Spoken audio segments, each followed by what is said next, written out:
রফি সাহেব, আমি আপনাকে একটা কথা বলি, এটা আপনার ভালো হবে, আপনার সম্মানটুকু বাঁচবে।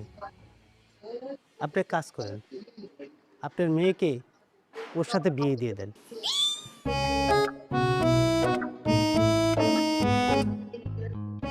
চাচা, বেদবি না নিলে একটা কথা বলি।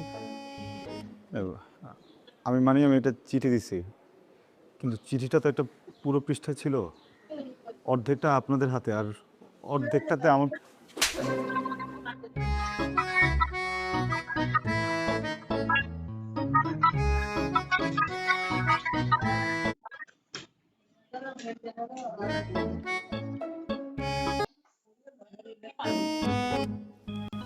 স্যার, কি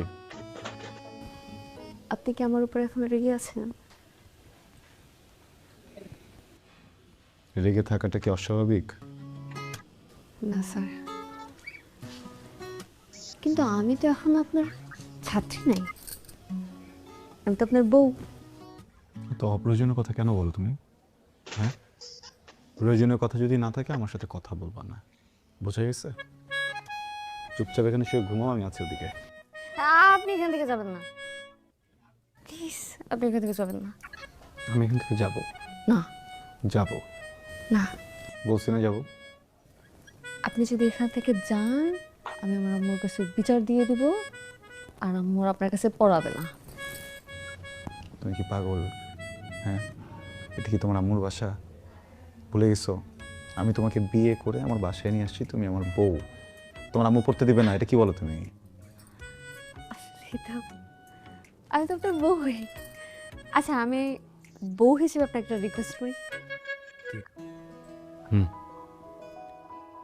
এইভাবে না, বলেন আগে রিকোয়েস্টটা রাখবেন। কিভাবে? মাথায় কসম দিয়ে বলেন রিকোয়েস্টটা রাখবেন। আরে কি করতে? হাত ছাড়ো। আমি আমি আমি কসম কাটি না, ছাড়ো। না না, প্লিজ। কসম কাটি না, আমি হাত ছাড়ো। না, প্লিজ। ওকে, কসম রাখবো। তোমার রিকোয়েস্ট বলো, রিকোয়েস্ট কি? আপনি আর ছাত্রী পড়াতে পারবেন না।